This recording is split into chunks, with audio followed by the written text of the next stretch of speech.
Dobrodošli u novi podcast sa mladim talentima Srbije, Fondacije 1%. Moje ime je Kristina Jerić, a sa mnom je Dimitrije Rajčić. Dimitrije, po čemu je matematika toliko posebna? Pa, matematika je prosto nešto što, ne mogu kažem pokreće svet, ali nešto ono malo što se nalazi iza svega. Što onako imaš te brojevi, imamo u geometriji, imamo neke oblike po kojima se sad pravi, ne znam, dobro sad lupam nameštaj ili neke mnogo zapravo cool stvari koje nismo ni svesni da matematika stoji iza njih. I onda je to nešto, zašto se to pokreće, zašto ovo radi, to je ono što me uvijek zanimalo da naučim, da ja skapiram kako se ovo sad, zašto ovo funkcioniše, zašto ne funkcioniše. I onda ta neka znatiželja me uvijek, kažemo, vukla ka matematici. Hoćeš da kažeš da matematika nije prisutna, u stvari je vidiš na svakom koraku, tako? Da, zapravo, iza dosta stvari stoji baš matematike, neke osnovne matematike sad. Zavisi naravno šta gledamo, koja će grana matematike to da pokrije. Da li je baš to ono što te upravo fascinira kod matematike? Pa, to jeste jedan od, da kažem, najdražih stvari je objašnjenje zašto nešto radi, odnosno zašto nešto ne radi. To mi je uvijek bilo, mnogo mi zanimljivo da znam kako i zašto. To me kopkalo, da kažem, da istražim neke nove stvari, da istražim nešto što ranije nisam znao, da vidim neku mašinu kao, dobro, zašto ti radiš, zašto ne radiš, i onda to je baš... Da li možemo da kažemo da je baš ta znatiželja i radoznalost tebe odvela do ovih uspeha koji su danas? Pa, definitivno ta znatiželja i ta radoznalost mi je od malena bila neka urađena i od uvek sam želeo, ne mogu kažem sve da znam, ali onako sve nešto da istražim, da otkrijem, da skontam. I to me vuklo i samo i ka matematici, ali definitivno i ka nekim drugim naukama, gde bih samo sve onako ih čitao prosto nekim novim stvarima koje ranije nisam čuo i prosto sam bio fasciniran tako nekim novim znanjima koje sam naučio. Kakvu podršku si imao od roditelja, od mentora? Podrška od roditelja i mentora je bila prilično veliki utjecaj imala na mene, jer su me oni gurali, da kažemo, napred i oni su me dalje...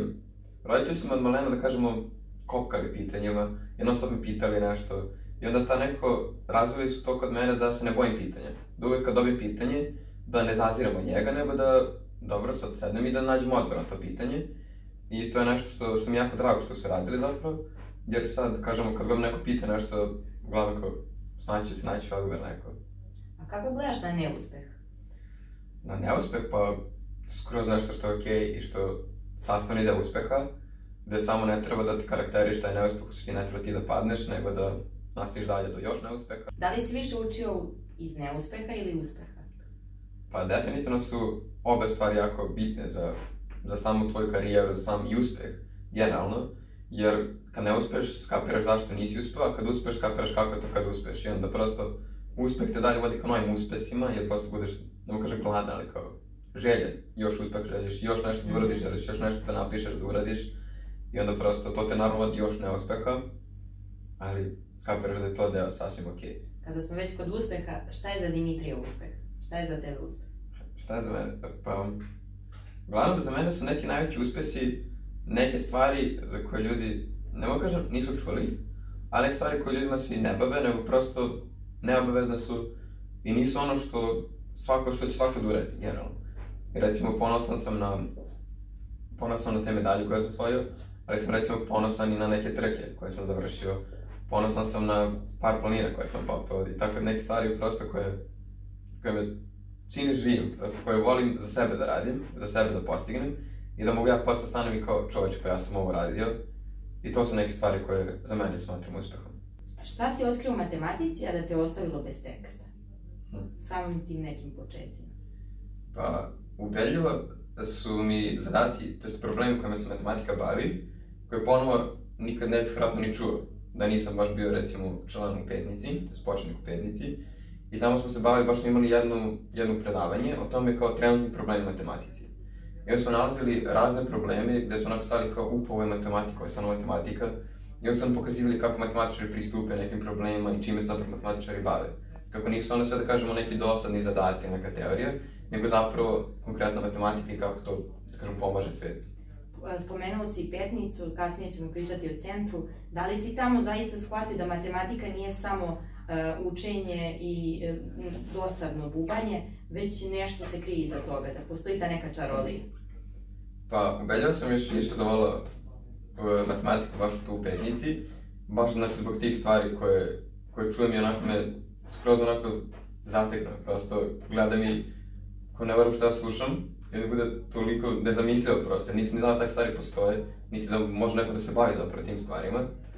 I onda prosto kad neko voli tu oblast i onda nađem još neke grane te oblasti koje nikad nisam imao predstavu da postoje, baš me to oduševili. Prosto zaljubio sam se više u matematiku tada. Dimitrija, koje je prvo takmičenje u kojem si učestvovao?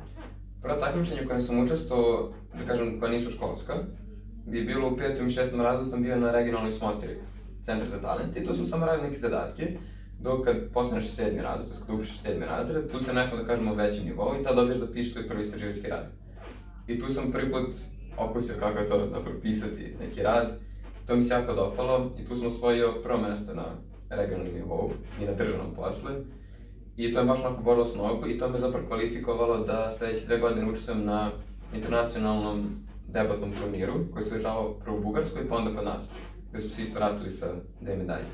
Da li možemo da kažemo da je to u stvari bila ta prva inicijalna kapisla za sve kasnije što će doći? Da, pa definitivno taj 7. razred, kad sam pisao svoj prvi istraživački rad i branio ga, mi je nešto onako oborilo s njim. A kakav osjećaj su tebi javio tog trenutka kada si uradio taj rad i kada si dobio prvo mesto? Šta je ono što te pokrenulo?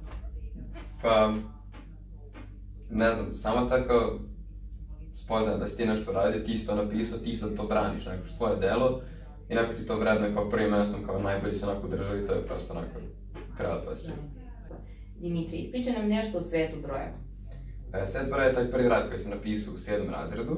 To sam pisao sa drugaricom iz osnovne, tada zajedno smo bili u Centru za talente na matematici. Znači, pripremne su igrali tako što je par mjeseca pre takmičenje, sedeli i uglavnom radili tome da onako pišemo rad lepo, da sve bude uredno, da ima smisla da kažemo. I posle bi jedno pred drugom prezentovali, odnosno ja nauči jedan deo, ona drugi deo i pokušali kao da branimo, to jest glumili smo kao da već branimo pred nekim, uglavnom pred mojim roditeljima, zato što su oni znali tu matematiku.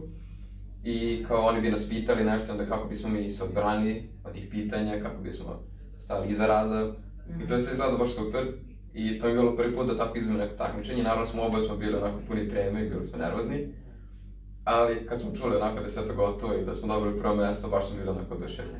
Dimitrije, reci nam nešto više o samom takmičenju u Turskoj.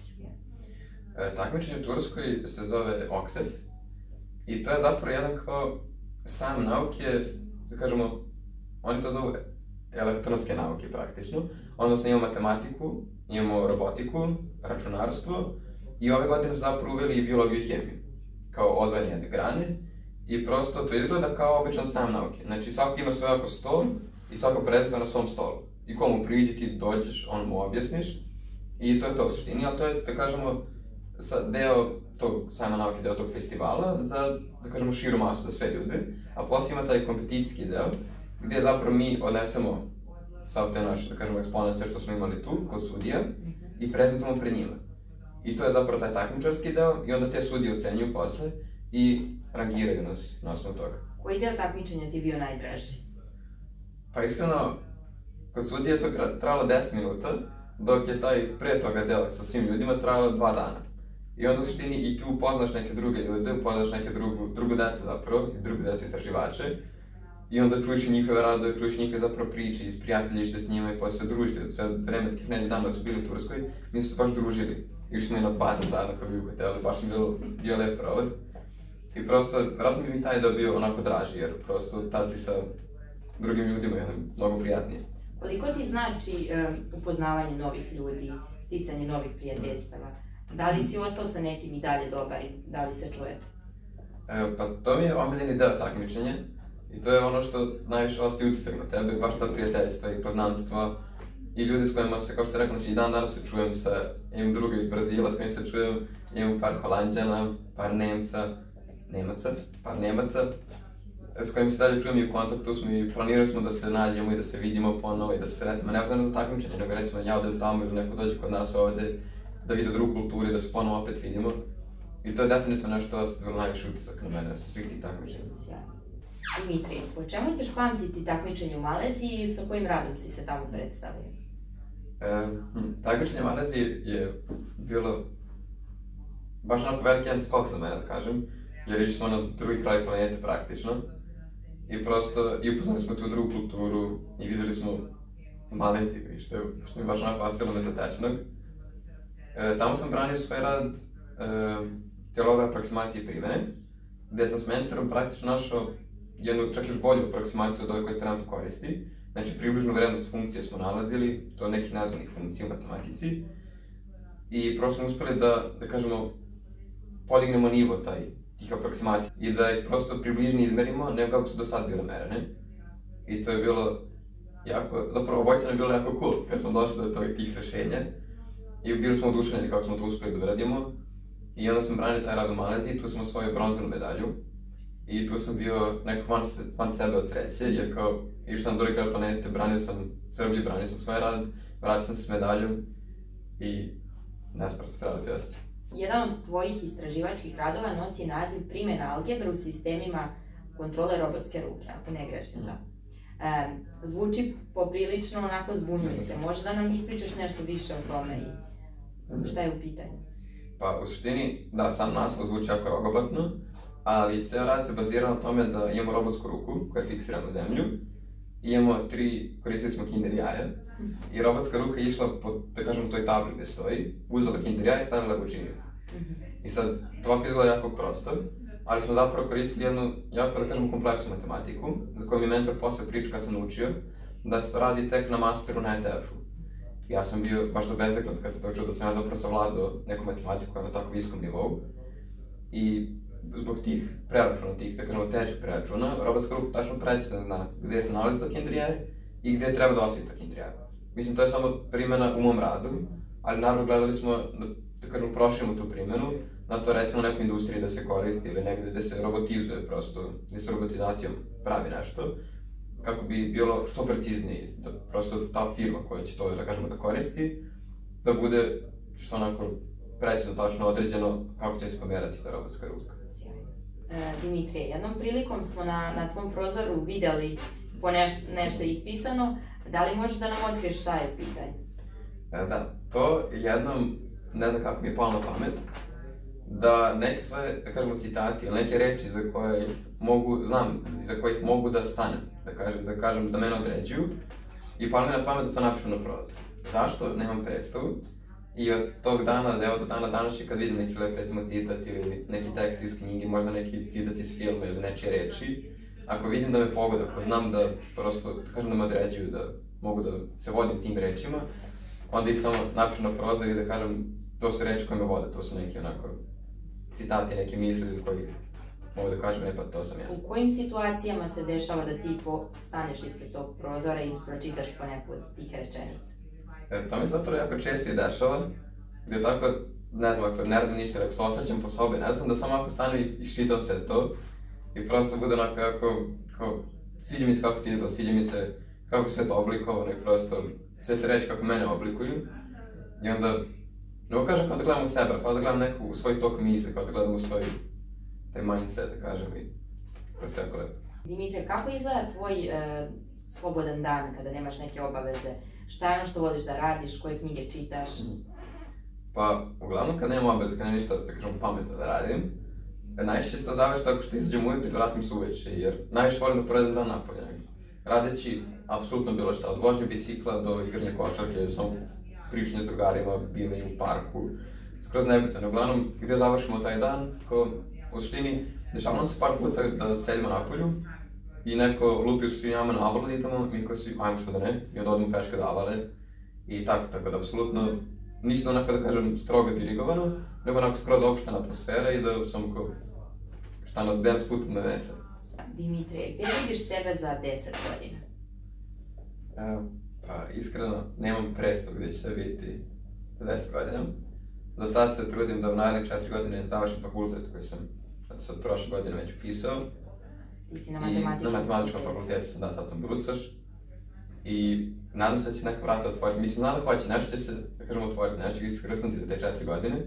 I onda prosto još ne želim s tim kao šta ću raditi, gde ću biti, čime ću se baviti. Nego sam uglavnom prilično opušten po tom pitanju i nešto će se otvoriti, već verujem. Ti neko ko je jako mlad i uspešan i osvajao si brojne nagrade, da li si ikada razmišljao da svoje školovanje nastaviš u nekoj drugoj zemlji i da to ne bude, a da u tom slučaju nije Srbija? Pa, ja sam par puta razmišljao, imali smo baš seminar u Petnici o par univerziteta koji su van Srbije zapravo, koji su po celom svijetu rašireni. I to me jako privuklo i stupio sam u kontakt s njima i sve, ali ne znam, neko je ipak da kažemo matematički fakultet mi je, ne mogu kažem od malena, ali kod osnovne škole mi je bio, vrto mi se po glavi, koga ću da studiram to što da ne, to mi ide, to je super. I na kraju sam upisao matematički fakultet kod nas i mislim nije mi žao što sam upisao, sviđa mi se. Dimitrije, ti si bio polaznik i Petnice i Centra za talente. Šta je bilo najvrednije što si tamo dobio? Nešto najvrednije što sam naučio u Petnici i Centru za talente bi definitivno bilo taj neki javni nastup. Prosto da smijem, da izađem i da kažem nešto pred više ljudi, to jest pred grupom ljudi, da znam da branim svoj rad pred grupom ljudi. To mi je dosta pomoglo sad u srednjoj školi gdje sam branio svoj maturski rad i znam da su svi moji iz odeljenja drugari bili preplašeni, bili kao ja kako će ovo, šta sad, šta treba da radim, ja sam bio u fazonu kao da mi je to nešto jako normalno, ne mogu kažem svakodnevno, ali skroz nešto onako, nije mi strano prosto, da, prirodno. I onda taj aspekt prosto mi je bio skroz cool kad sam pogledao koliko sam zapravo opušten. A i definitivno što sam naučio kroz Petnicu i Centar za talente je samostalno rad, da vredno da cenim i koliko je zapravo on krucijalan u svakom uspehu lično. Da li možeš da kažeš da si postao bolji čovek boraveći tamo i kroz taj rad tamo? Pa svako mogu kažem da sam prosto se podigao kao čovjek jer neko, sva ta iskustva i takmičenja ljudi koje sam upoznao definitivno su mi doprinijeli mom neko pogledu na svijet i na sve oko sebe. Da li u budućnosti možda vidiš sebe kao mentor ili nekoga ko će da pomaže deci? Pa već sam od ove godine trebao da postane mentor, sad kad sam upisao fakultet, pošto nema više takmičenja za studente, nažalost, i onda sam ja trebao da kažem svoje znanje s tih takmičenja, prenosim na sad nove generacije i sve je to nažalost stalo zbog trenutne situacije, da. I onda čekamo dogodine da ponovo, opet se nekad čekamo dogodine da se ponovo skupimo u Centar za talente i da opet, da kažem, ja pričam deci kako da pričaju, šta je bitno, šta nije bitno, kako da naglase neke stvari i to mi je neko jako lepo odsjet, da znam da su to meni radili, mene su tako učili i sad ja prosto želim da nastavim taj krug, da kažem, i onda ja dovršim nove polaznike. Jednom prilikom si rekao da je baš taj mentorski rad koji je tebi možda želja jednog dana da radiš, da si nekada gledao ljude koji tako izlažu. Da li možemo kažem da si sve te neke svoje želje kao dete ispunio sada? Pa definitivno mogu kaže da sve što sam želeo tad još od 5. razreda osnovne, sjećam se kad sam gledao te tadašnje studente i srednjoškolce koji se takmiče, koliko sam bio fasciniran njima, kako su oni na ti sa direktorom centra, kako idu s njim na takmičenja, kako se vraćaju s medaljama, kako ljudi pišu i pričaju o njima. I to me još u 5. razredu ostalo onako zatečenim skroz. I znao sam da tako nešto želim ja da postignem. I znao sam da ću raditi za to i zaista sam radio za to i evo, sve se to ispunilo. I sad mi je prosto onako puno srce kad vidim da sam stigao do ovde, samo svojim radom i podrškom i centra i okoline, da kažem. Neka tvoja poruka za mlade ljude, za ljude koji će ovo gledati, šta je ono što imaš da im kažeš? Pa mislim da ako nešto zaista žele, ako nešto vide da želi, to ih prosto onako pokreće i to gori o njima, da će samo svojim radom to i moći da definitivno da uspeju da uhvate, da imaju to nešto što žele, ako su dovoljno spremni da zagrizu za to nešto.